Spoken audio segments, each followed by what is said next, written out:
नमस्कार, बहुत स्वागत है आप सभी का सुदर्शन न्यूज में। मैं हूं आपके साथ संभव गुप्ता।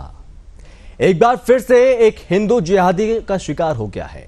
एक बार फिर जिहादी कट्टरता के कारण एक कुल का दीपक बुझ गया।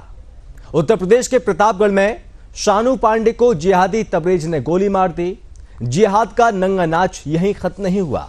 दारोगा फिरोज खान ने शानू पांडे की हत्या को हादसा बताकर तबरेज को बचाने के लिए पूरा दम लगा दिया। अब ऐसे में सवाल खड़े हो रहे हैं कि क्या पीएफआई अपने मंसूबों पर कामयाब होने के लिए क्या कर रहा है, और क्या अब नौकरशाही में भी जिहादी मानसिकता हावी हो चुकी है। आपको बता दें कि सुदर्शन न्यूज यूपीएससी जिहाद के खिलाफ हमेशा से आवाज उठाता आया। इसी पर करेंगे चर्चा, लेकिन उससे पहले आपको एक रिपोर्ट दिखाते हैं।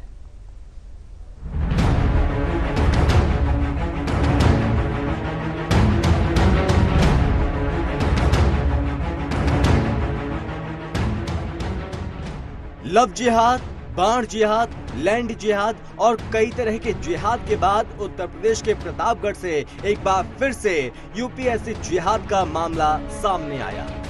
जन सेवा केंद्र चलाने वाले शानू पांडे की हत्या उसके पड़ोसी तबरेज ने इसलिए कर दी क्योंकि वो हिंदू था और जन सेवा केंद्र के माध्यम से लोगों की मदद किया करता था।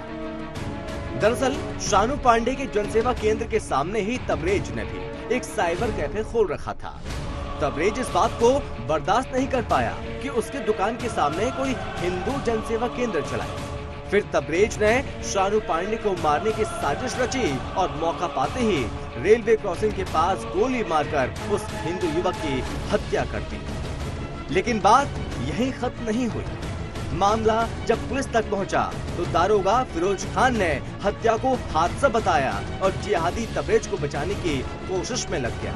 एसएचओ को सस्पेंड करो, तभी यहाँ से अर्थी उठेगी, नहीं तो हम रोड पे जाके धरना देंगे। दारोगा फिरोज ने हत्या को हादसा बताकर पोस्टमार्टम कराने से मना कर दिया, लेकिन शानू पांडे की परिजन और गांव वालों ने जब हंगामा किया तो उच्च अधिकारियों ने संज्ञान लेते हुए बॉडी को पोस्टमार्टम के आदेश दिए। पोस्टमार्टम के दौरान सिर में गोली मिली। खबर ये भी है कि तबरेज ने शानू पांडे की हत्या इसलिए कर दी क्योंकि शानू नुपुर शर्मा का खुलकर समर्थन करता था।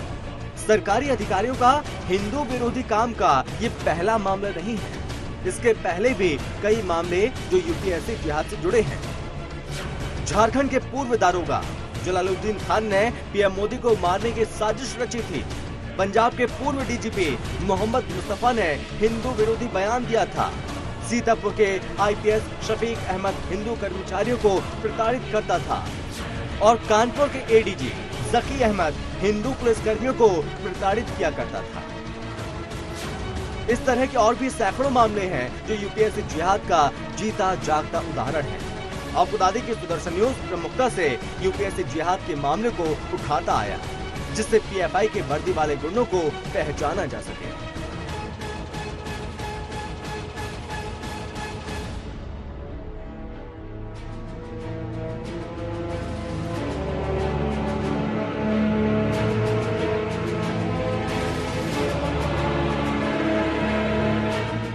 से न्याय चाहिए।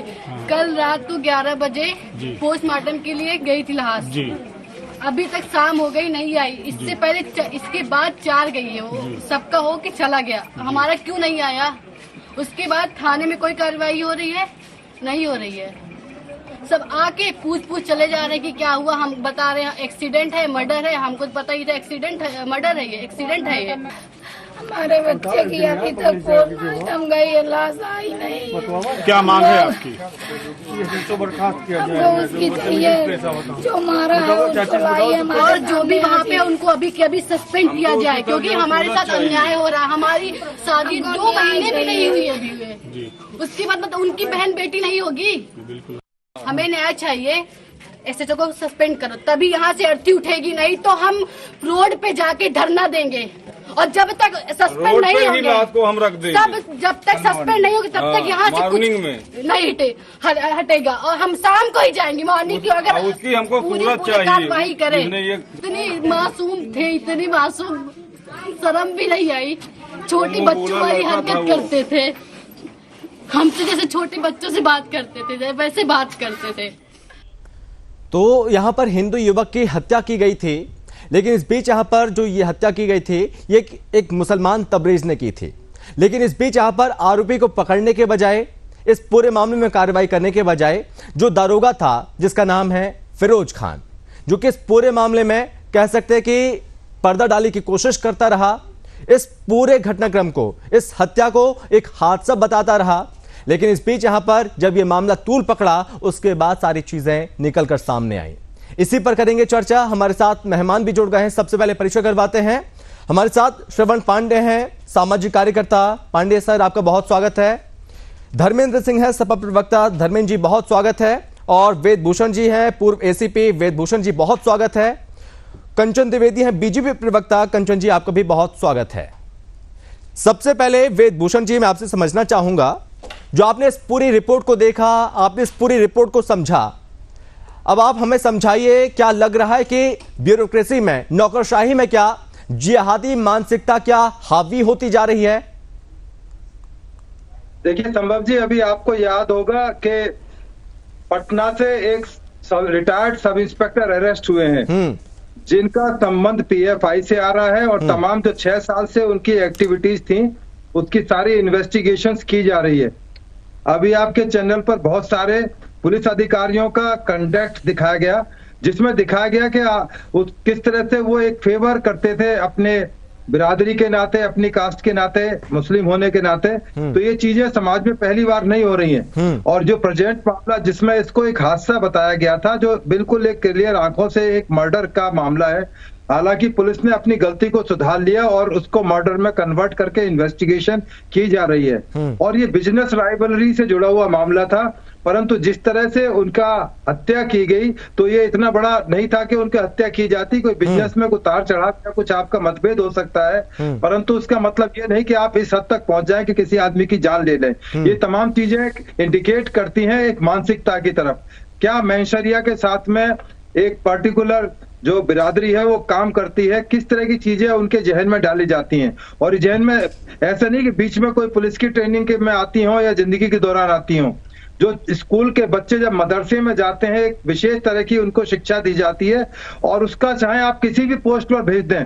अभी हिंदुस्तान के उपराष्ट्रपति हामिद अंसारी को लेकर जिस तरह से कंट्रोवर्सी तमाम मीडिया में हो रही है, उनका जो प्रीवियस कंडक्ट दिखाता है कि किस तरह की मानसिकता के तहत वो एक इतने बड़े पद पर आसीन थे, जिसकी वजह से आज वो उन तमाम चीजों का सामना कर रहे हैं और पब्लिक डोमेन के अंदर तमाम चीजें मौजूद हैं। तो ऐसा ही फिरोज खान अकेले फिरोज खान नहीं है, ऐसे बहुत सारे फिरोज खान हैं जिनका माइंडसेट कुछ और तरह से काम करता है, और वो धीरे धीरे एक्सपोज हो रहा है। पीएफआई का जिक्र बार बार आ रहा है, पूरी तरह से एक्सपोज हो चुका है। तमाम हिंदुस्तान से मीडिया से उसको बैन करने की मांग की जा रही है कि उसको बैन किया जाए, अदरवाइज ये तमाम लॉ एंड ऑर्डर के लिए, देश के लिए एक खतरा बन सकता है। तो तमाम चीजें कहीं ना कहीं ये इशारा करती हैं। अब मैं कोई राजनीतिक आदमी तो नहीं हूं कि समाजवादी पार्टी या कांग्रेस बीजेपी की बात करूंगा, परंतु कहीं ना कहीं जहन में जरूर चीजें करती हैं कि कहीं ना कहीं कुछ ना कुछ गलत हो रहा है, कुछ ना कुछ रॉन्ग हो रहा है समाज के अंदर, इसको सुधार किए जाने की जरूरत है। हालांकि यूपी की जो पुलिस है उन्होंने एक बहुत बड़ा एक एग्जाम्पल सेट किया, चाहे वो बुलडोजर के नाते किया है। अब तो सुप्रीम कोर्ट ने भी उस पर मोहर लगा दी है कि हाँ, यदि जायज बात है तो बुलडोजर किया जाए। तो ऐसे आदमियों के लिए ही बुलडोजर बनाया गया है, और जो बुलडोजर बाबा यूपी में जिनका नाम लिया था, उम्मीद है कि जल्दी इस चीज का संज्ञान लेंगे, और ऐसे आदमी चाहे वो पुलिस वाले हैं, चाहे वो पब्लिक के आदमी है, इस तरह के एक्टिविटीज में शामिल होंगे तो उनकी बुलडोज ना करके उनकी घर की जमीन भी खोदी जानी चाहिए। और कानून बिल्कुल इस बारे में प्रोविजन है कि यदि इस तरह की एक्टिविटीज में समाज के अंदर कोई इन्वॉल्व है तो उनके साथ किसी भी लिमिट तक जाना चाहिए, लास्ट एक्सटेंट तक जाना चाहिए, ताकि समाज के अंदर एक मैसेज जाए। आपने देखा तमाम दूसरे स्टेट्स में यूपी का एग्जांपल लिया जाता है कि लॉ एंड ऑर्डर किस तरह से है, परंतु इसका अंजाम आप देखिए, थोड़ा इंतजार कीजिए, जरूर कुछ ना कुछ सरकार इसका पॉजिटिव रिजल्ट जल्दी देगी। जी श्रवण पांडे जी, आप बताइए मुझे और समझाइए, क्या लगता है कि आपको जो इन ओहदों में ये लोग रहकर इस तरह के भेदभावपूर्ण रवैये को अपनाते हैं, क्या ये सही है? और क्या लगता है कि पीएफआई के एजेंडे को पूरा किया जा रहा है? इसको धार्मिक देखा जाए हिंदू मुस्लिम के चश्मे, तो इस तरह से वो उत्तर प्रदेश में कहीं न कहीं सरकार वही थी जो कहती थी उत्तर प्रदेश उत्तम प्रदेश बनाएंगे, उत्तर प्रदेश को जीरो टॉलरेंस की बात करती थी। लेकिन आपने देखा समुदाय से आता हुआ अपराधी अपराधी होता है, समाज नहीं होता है। यहाँ पे समाज देखने की बात है, प्रशासन ने क्या काम किया, प्रशासन अगर पूरी निष्पक्षता होनी चाहिए कि वो जो व्यवसाय क्या है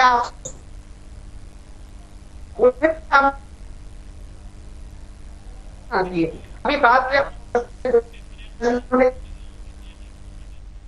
चलिए श्रवण पांडे जी, चूंकि आपकी आवाज नहीं आ पा रही, एक बार फिर से कनेक्ट करेंगे, हम आपको जोड़ेंगे, आपकी भी राय लेंगे। और इस बीच यहाँ पर कंचन द्विवेदी जी हैं, बीजेपी प्रवक्ता।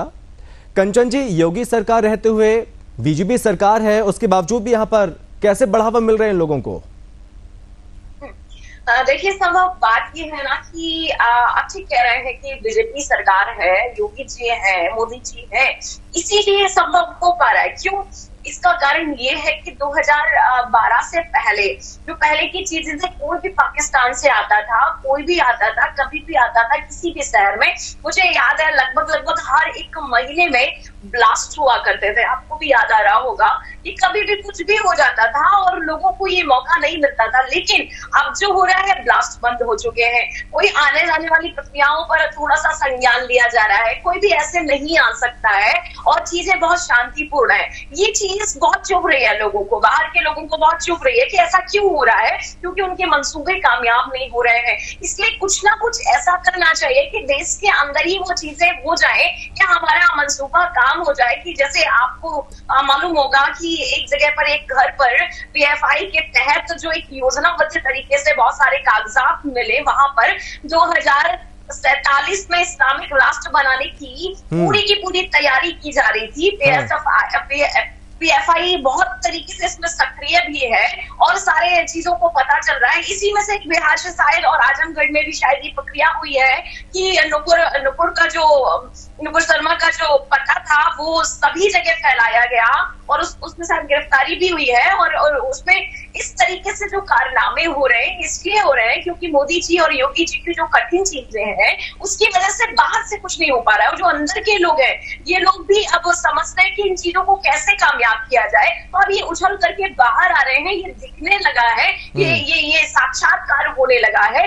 ये सारी प्रक्रियाएं इसीलिए हो रही हैं। लेकिन मैं ये विश्वास दिला सकती हूँ आपके चैनल के माध्यम से कि हमारे देश में अब ऐसा बिल्कुल भी नहीं होने वाला है। इस्लामिक देश समझने वाले या फिर उसका स्वप्न भी देखने वाले लोग, लेकिन कंचन जी पहले भी ऐसे मामले आ चुके हैं। सीतापुर में हमने देखा, हमने कानपुर में भी देखा, अभी ताजा मामला सामने आया प्रतापगढ़ से। लेकिन लगता है कि ये फेरिस्त बहुत लंबी है और हजारों जो पीएफआई के जो एजेंट हैं वो ब्यूरोक्रेसी में हावी हो चुके हैं, वो घुसपैठ कर चुके हैं। वो कैसे पहचान पाएंगे उनको, कैसे उनको बाहर निकाला जाएगा, उनकी पहचान कैसे होगी? संभव अभी 2 गिरफ्तारियां हो चुकी हैं इस मामले में और इस पर भी जांच बिठाई जा रही है गंभीरता के साथ में। बहुत ही गंभीर तरीके से आदरणीय योगी जी इस चीज पर ध्यान देने लगे। मैं अंदर की बात आपको बता रही हूँ क्योंकि ये बाहर निकलकर नहीं आया है और ऐसा बिल्कुल भी नहीं है। ये लोग जो सोच रहे हैं ऐसा बिल्कुल नहीं होगा। इन चीजों को गंभीरता से देखा जा रहा है और एक दिन ये सारी चीजें निकल कर बाहर आएंगी और जो भी इनके मंसूबे हैं वो पूरे नहीं होंगे। जी धर्मेंद्र जी, इस पूरे मामले में आपकी राय क्या है और आपको क्या लगता है कि सरकार इस पूरे मामले पर क्या गंभीरता से विचार कर रही है? धर्मेंद्र जी। सानू पांडे जिसके साथ दुखद दुर्घटना हुई, मेरी आवाज जा रही है? जी सर, सुन पा रहे, बोलिए। जी, जिस तरह से सानू पांडे की दुखद दुर्घटना में मृत्यु हुई, उसकी हत्या की गई, तो उनके परिजनों के साथ उनकी इस दुख की घड़ी में हम सभी साथ हैं और सबसे पहले तो ईश्वर से प्रार्थना करेंगे कि उनको ईश्वर अपार दुख को सहने की क्षमता शक्ति दे। दूसरी, आज जिस पर बहस हो रही है इसके मूल में जाइए। भारतीय जनता पार्टी की सरकार जब 2017 में आई थी उत्तर प्रदेश की, तो सबसे बड़ा इनका नारा था कानून व्यवस्था और बेटी बचाओ, महिलाओं के प्रति जो अत्याचार है उससे बचाने का। आज क्या स्थिति है? कानून व्यवस्था पूरे प्रदेश की खराब है। इसको सिंपली केवल आप कहीं तो किसी जात विकास से जोड़ने से पहले उत्तर प्रदेश की कानून व्यवस्था पर ध्यान दीजिए। कहीं इंस्पेक्टर की हत्या हो जा रही है। आज एक डिप्टी एसपी को हरियाणा में कुचल कर मार दिया गया। उन्नाव में कांड हुआ, किस तरह से जो 8 पुलिसकर्मियों की हत्या कर दी गई। ये घूम करके 2012 में भारतीय जनता पार्टी के नेता 2012 की तरफ जाते हैं। 2012 से कई गुना खराब आज की उत्तर प्रदेश की कानून व्यवस्था है। आप देखिए किस तरह से अभी वेदभूषण जी बता रहे थे किस तरह से व्यवसायिक राइवल में उसकी हत्या कर दी जाती है और एक पुलिस का ही अफसर उसको बचाने का प्रयास करता है। लेकिन धर्मेंद्र जी अकेले उत्तर प्रदेश में नहीं है ऐसा बिहार में भी हो रहा है, ऐसा झारखंड में भी, ऐसा पंजाब में भी हो रहा है। नहीं, हमारी बात पूरी हो जाने दें। झारखंड में पूरा षड्यंत्र चलाया जा रहा है, क्या बात कर रहे हैं आप, किस तरीके की बात कर रहे हैं? और उत्तर प्रदेश में नारियां कहाँ से नहीं है? उसके लिए तो उत्तर प्रदेश ने दोबारा मुख्यमंत्री बनाया है। इस तरीके की बातें कर रहे हैं आप लोग। वर्तमान स्थितियों पर क्या बोल रहे हैं आप? एक आम आदमी से खड़े होकर चौराहे पूछ लीजिए कि उत्तर प्रदेश की कानून व्यवस्था क्या हाल है, प्रशासन क्या हाल है, भ्रष्टाचार कितना गुना बढ़ गया है। मेरी बात पूरी हो जाए। यहाँ भ्रष्टाचार के खिलाफ ये लोग सब आवाजें उठा रहे हैं और उसका सुधार और स्वीकार दोनों चल रहा है। आपके शासनकाल में ऐसा कभी हुआ है? आपने स्वप्न में भी सोचा है ऐसा?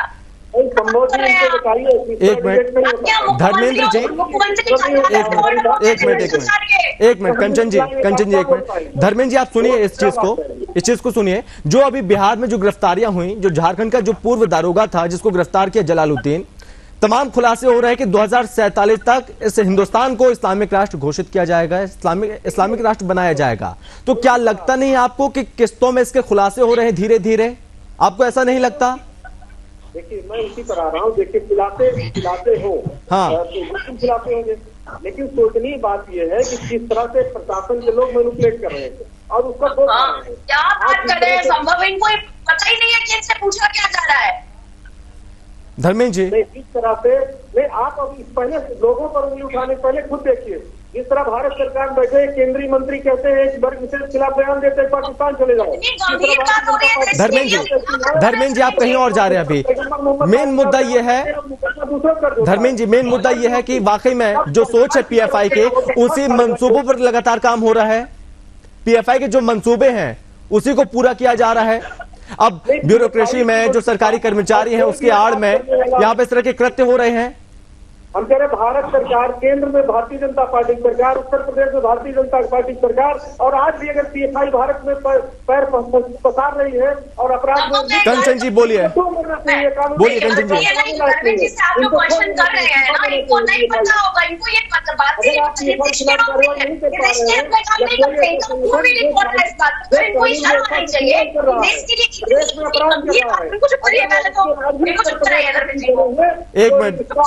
धर्मेंद्र जी एक मिनट बोलिए। कंचन जी बोलिए। स्वभाव इनको बिल्कुल नहीं पता क्योंकि ये वही लोग हैं, इसीलिए मैं कह सकती हूँ सपा के वही लोग हैं जो आतंकियों को बचाते हुए जाते हैं और जाकर के कोर्ट से फटकार लगा कर इनको हटा दिया जाता है। चाहे मैं बनारस बम ब्लास्ट की बात करूँ, उसमें समाजवादी पार्टी स्वयं बिल्कुल जाती है और बचाने के लिए तत्पर हो जाती है। मैं ये वही लोग हैं जो लोग अपने प्रचार प्रसार में आतंकियों के पिटाओं को लेकर के घूमते हैं। तो मैं बिल्कुल इस बात पर सहमत हूँ धर्मेंद्र जी के, इस बात को वो बिल्कुल भी नहीं बोलेंगे कि आज हो क्या रहा है। उनके देश से बिल्कुल भी एकदम भी प्रेम नहीं है कि वो इस बात को समझ भी सके। वो मंत्रियों पर जाएंगे, सांसदों पर जाएंगे, दूसरी जगह लेकर के जाएंगे। इतनी बड़ी गंभीर बात पर, इतनी बड़ी गंभीर चर्चा पर वो देश की और भी चर्चाओं की तरफ जा रहे हैं। डिबेट अगर उस पर होगी तो आप करिएगा बेशक, लेकिन अभी इस बात पर डिबेट हो रही है गंभीर तरीके से सोचने की और जवाब देने की आवश्यकता है। इस पर आप जवाब दें तो मैं समझ सकती हूँ कि आप सपा से आते हैं तो बिल्कुल इन चीजों पर ख्याल नहीं होगा, क्योंकि आपका जो चरित्र है, सपा की पार्टी का जो चरित्र है वो आतंक को बचाने का है। तो मैं बिल्कुल कह सकती हूँ कि पीएफआई के आप जो चीजों को बचा रहे हैं या फिर उसको उजागर करने की कोशिश नहीं कर रहे हैं, तो मैं इस बात पर बिल्कुल ही मोहर लगा सकती हूँ अपने तहत कि आप लोग बिल्कुल ही आतंक के साइड होते हैं और आतंक को बचाने के लिए देश को किनारे कर देते हैं। आज मुझे बिल्कुल यथार्थ दिख गया सब। जी श्रवण पांडे जी, क्या आप तक आवाज पहुंच रही है अभी? जी एक मिनट धर्मेंद्र जी, एक मिनट मैं आपके पास लौटूंगा, आप जवाब दे दीजिएगा। एक मिनट श्रवण पांडे जी एक कमेंट ले लेते हैं पहले। बोलिए श्रवण पांडे जी। हेलो, हाँ जी सर बोलिए। प्रतापगढ़ की जो घटना है आलोक पांडे जी की, इसके प्रति मेरी आत्मीय संवेदना है। हाँ। लेकिन अभी कंचन जी अभी कह रही है बहुत बड़े वाहवाही अभी हो रही है भारतीय जनता पार्टी की। मैं कहता हूँ कंचन जी को याद दिलाना चाहता हूँ कि जब उत्तर प्रदेश में चुनाव हो रहा था उस वक्त हमारे देश के गृह मंत्री उस वक्त दूरबीन लगा के देख रहे थे, दूरबीन से उनको दूर दूर तक अपराधी नहीं दिख रहे थे। लेकिन क्या कहीं में उत्तर प्रदेश अपराध मुक्त बन चुका है? उत्तर प्रदेश में बेकार लगाम लोग घूम रहे हैं। सवाल आपसे श्रवण पांडे जी, सवाल आपसे ये है, सवाल बिल्कुल सुनिए, आप सवाल अच्छे से जानते हैं। सवाल ये है कि वर्दी की आड़ में, खाकी की आड़ में जिस कृत्य को किया जा रहा है, क्या वो सही है? बिल्कुल, मैं कहता हूँ इसको प्रशासन ने सख्त जान ले, क्योंकि जिस तरह से ये घटना हुई, आए दिन कई घटनाएं होती हैं, क्योंकि भारतीय जनता पार्टी हिंदू हिमायत की बात करती है, लेकिन कहीं ना कहीं ये हिंदुओं के नाम पे एक राजनीति ऐसी की जा रही, सबसे ज्यादा हिंदुओं को प्रताड़ित किया जा रहा है, सबसे ज्यादा, चाहे कोई भी। इस वक्त देश में, समाज में जो माहौल बना हुआ है, इसका वाकई में कौन जिम्मेदार है? इसकी जिम्मेदारी लेनी चाहिए भारतीय जनता पार्टी और उत्तर प्रदेश के सूबे के मुख्यमंत्री कंचन जी बोलिए। उत्तर प्रदेश के मुख्यमंत्री योगी आदित्यनाथ जी को आरोप हो गया ना कि हिंदू भी मतलब हम जिसके लिए हैं, जिन चीजों के जिन बेस पर है, आप कह रहे हैं कि वो भी प्रताड़ित, एक तरफ वो मुसलमान कहते हैं, एक विशेष वर्ग के लोग के बीजेपी के आने से वो प्रताड़ित है, एक तरफ आप बात कर रहे हैं हिंदू पे प्रताड़ित है। लेकिन मैं बात करूंगी, मुझे सुन लीजिए, एक जो यथार्थ है वो ये है, जब से भारतीय जनता पार्टी की सरकार आई है तो आतंकी चल नहीं पा रही थी, इसलिए लोग बौखला रहे थे, और बौखलाहट में क्योंकि कुछ पे हो नहीं पा रहा था, तो लग रहा है कि देश में ही कुछ ऐसे कार्य किए जाए जिससे कि देख सकते थे। और आप नुपुर शर्मा के केस से देख सकते हैं कि कोई भी नहीं है, जिससे मैं थोड़ा सा उदाहरण कर दूं, नुपुर ने अगर कोई बात कह दी, ठीक है, उसके बाद माफी भी मांगी, तो यहीं पर देखिए ना, जो गौहर चिश्ती है उनको देख लीजिए आप, उन्होंने भी बात को बोला, उनके बेटे ने भी बोला, वहां से हिंदू देवी देवताओं का इतना अपमान किया, इसके बाद उसने माफी मांगी, उसके लिए कुछ नहीं हुआ। आप लोगों ने कोई भी ऐसा कोई धरना नहीं दिया, ऐसा प्रदर्शन नहीं किया, चाहिए ना रोडों पर बैठ करके उसके लिए भी धरना कीजिए। नूपुर के लिए तो कहा जा रहा है कलम हो जाएगा, हटा दिया जाएगा, उसकी बदौलत अगर वीडियो भी कोई नुपुर का चला देता है तो देखिए खून हो जा रहा है, चाकू से लोन करके मार दिया जा रहा है, उसको गोली मार दी जा रही है किसी को, केवल शर्मा के एक बयान के लिए। तो आप कैसे कह सकते हैं कि ये जो चीजें हो रही है वो बहुत ही आसान है, बहुत ही गंभीर नहीं है? या फिर आप एक बात अभी कह रहे हैं कि अमित शाह की दूरबीन से आतंकियत नहीं दिखती थी। अरे भाई, यही तो समस्या है ना कि आतंक का कोई भी स्वरूप नहीं होता, कोई भी जाति नहीं होती, कोई भी विशेष तबका नहीं होता, वो कहीं भी पैदा हो सकता है। तो ये बिल्कुल ना कहें, आतंक अगर हिंदू में होगा तो वो भी पराजित और उसको भी सजा दी जाएगी, अगर मुसलमान में होगा तो उसको भी सजा दी जाएगी। आतंक का कोई भी धर्म नहीं होता, इसलिए हिंदू मुसलमान मत करिए, और जो भी अपने धर्म को लेकर के देश के लिए खिलाफत करेंगे, जैसे कि आपने बहुत सारे दरोगाओं की लिस्ट को अभी यहाँ पर उतारा, या फिर ये जो अभी नया केस है जिसको आप लोग डिबेट में कर रहे हैं, अगर वो दरोगा भी इस तरीके के कार्य करता है और अगर अपने धर्म के भी ऐसी चीजें करता है तो बिल्कुल ही तो क्या ऐसे लोगों की गिरफ्तारी भी होनी चाहिए फौरन पर?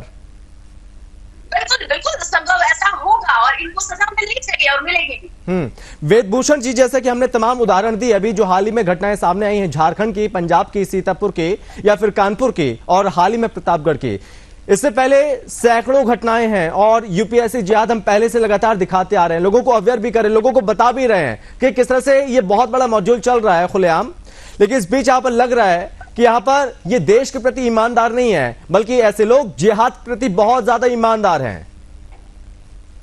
संभव जी, इसका जो जन्मदाता है केरल स्टेट है, और तमाम हरियाणा, यूपी और अब तो झारखंड, वेस्ट बंगाल, तमाम, अभी पटना का भी आपने एग्जाम्पल बताया, तमाम पूरे इंडिया में ये छा गया है। और इसकी जो फंडिंग हो रही है, टर्की का नाम आ रहा है, कुछ संगठन का नाम आ रहा है, मिडिल ईस्ट कंट्रीज से एलिगेशन है, उसमें उनसे पैसा फंडिंग की जा रही है। तो अब तमाम ये एक तरह से एक्सपोज हो गए हैं। अब आने वाले टाइम में जो सरकारें करेंगी वो तो है ही है, परंतु आप यदि ये तमाम चीजों को देखें, और हमारे बराबर में कंट्री है चाइना, वहां पर उइगर मुसलमान रहते हैं, तो वो देश के कानून को मानते हैं जो चाइना कहता है। China is a communist country और बौद्धिस्ट कंट्री है, मेजोरिटी बौद्धिस्ट की है। जो बौद्धिस्ट का कानून कहता है उसको वहां के मुसलमानों को मानना पड़ता है। वहां कहते हैं दाढ़ी नहीं रखोगे तो दाढ़ी नहीं रखते हैं, वहां पर नहीं बोलता। पूरा मिडिल ईस्ट कंट्री, तमाम कंट्री चुप रहते हैं, क्योंकि चाइना है, बब्बर शेर है, खा जाएगा पकड़कर। पर हिंदुस्तान में छोटी सी बात होती है, नुपुर शर्मा होती है, पूरे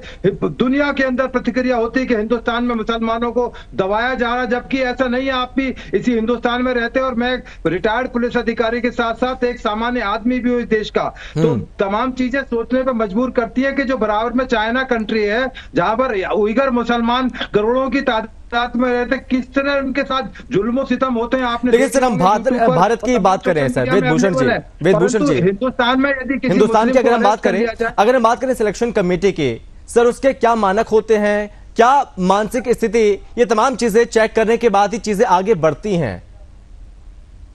बिल्कुल, एक तमाम जो रिक्रूटमेंट की एक प्रक्रिया है, चाहे वो यूपीएससी के थ्रू आते हों या जो स्टेट गवर्नमेंट के सर्विस के थ्रू आते हैं, तमाम एक प्रक्रिया के तहत उनको सिलेक्शन होता है। तो सर जब मानसिक स्थिति वहां पर चेक की जाती है तो फिर ये आगे कैसे बढ़ जाते हैं? जब इनकी मानसिकता ही ऐसी होती है तो लगता नहीं है कि सर कहीं ना कहीं सिलेक्शन कमेटी में कुछ कमी है, जांच में कुछ कमी रह जाती है, उसको दुरुस्त करने की सबसे ज्यादा जरूरत है?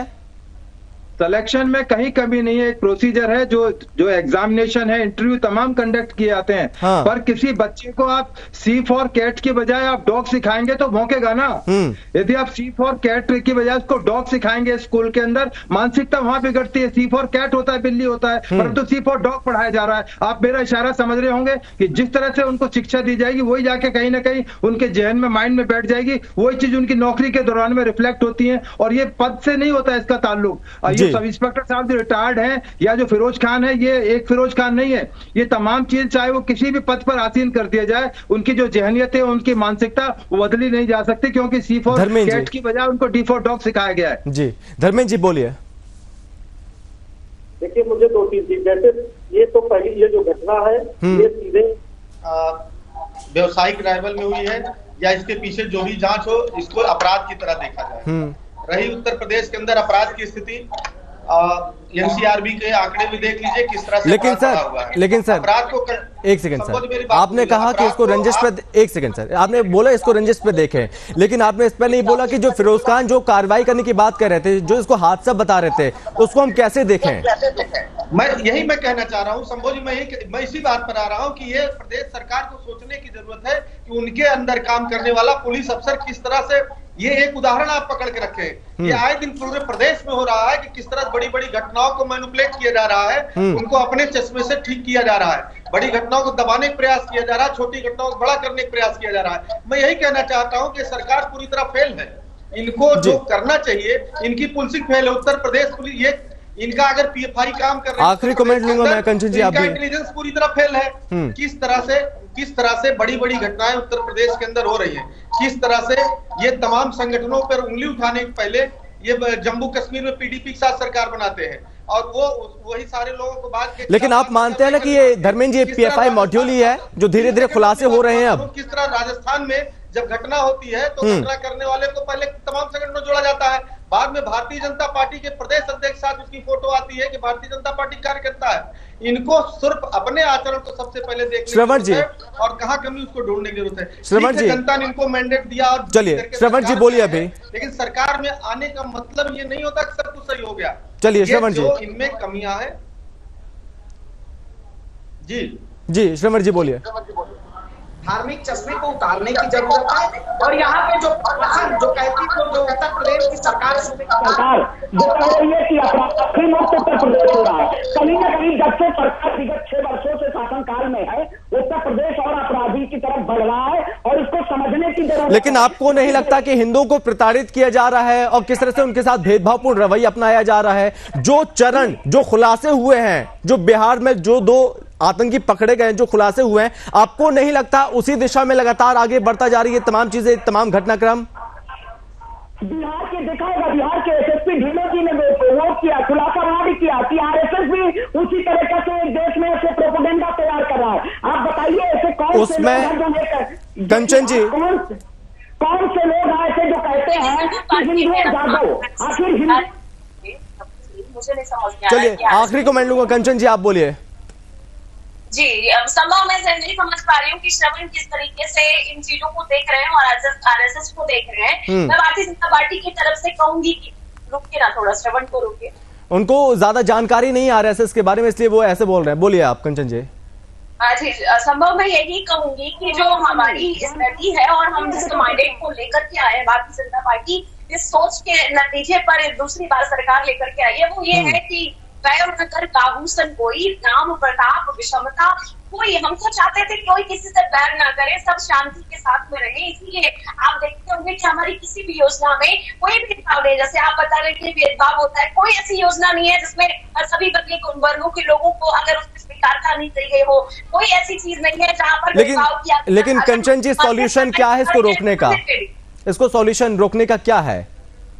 बस मैं यही बताने का प्रयास करती हूँ, अगर ऐसी चीजें हैं और इन लोगों के मामले नहीं सही होते हैं तो फिर भारतीय जनता पार्टी के लिए आतंकी केवल आतंकी होगा, चाहे फिर वो बीजेपी के उनमें से क्यों ना आता हो, कहीं से भी क्यों ना आता, उसे भरपूर सजा मिलनी चाहिए और मिले। चलिए, बहुत धन्यवाद आप सभी का। कंचन जी बहुत धन्यवाद, वेदभूषण जी बहुत धन्यवाद, धर्मेंद्र जी बहुत धन्यवाद और श्रीवट जी बहुत धन्यवाद, हमसे चर्चा करने के लिए, अपनी बात रखने के लिए बहुत धन्यवाद।